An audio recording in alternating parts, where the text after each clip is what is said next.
So I'm going to talk about Unilever, which is familiar to most people because of the household products it sells.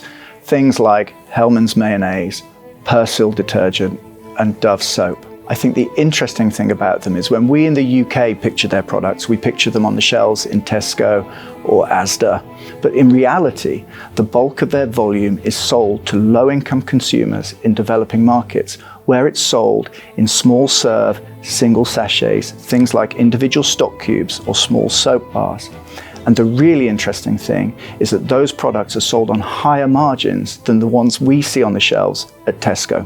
Well, Unilever started selling the world's first packaged soap in 1885 under the Sunlight brand. They still sell the Sunlight brand today, but of course their portfolio has widened out to many household products that make all of our lives easier, simpler, healthier, and more hygienic. The really incredible thing, I think, about Unilever is it's able to do that for high-income consumers like ourselves, but is also able to make those products available to low-income consumers in developing markets at a price point that they can afford. 60% of Unilever's revenue comes from developing markets, so primarily lower income consumers. Those consumers don't actually buy much Unilever product. There's just a lot of them. There's a lot of people out there. And what's exciting for Unilever is that means that the runway for growth is very long, because as these people become more wealthy, they will spend more on these kind of products. So if we think about laundry, for example, today a typical consumer in India might buy a small laundry bar of soap when they can afford it and use it very sparingly. As their income grows, they will use it with more frequency, and eventually, hopefully, they can buy a washing machine, at which point they'll start to use powder.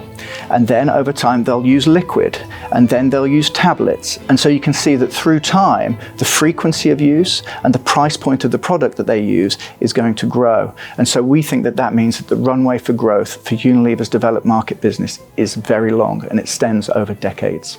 We are pretty enamored by their developing market franchise, and indeed it's a business with many quality attributes. But what's exciting today about Unilever is it's out of favour, and I think it's out of favour for two reasons. One is it's not AI and it's not technology, and that's what's driving the stock market at the moment. The second thing is it's been underperforming its potential for quite a few years, and we think that's because it's been badly managed. So we're very excited by the amount of management change that's taken place in the last couple of years. We have a new CEO who we think very highly of in Heinz Schumacher. We have a new CFO, Fernando Fernandez, whose track record within Unilever is fantastic. And finally, we have a new chairman, Ian Meakin, who was responsible for the turnaround of Wolseley, which is now Ferguson, post the credit crisis. And so we're very excited to see what this management team can do at Unilever.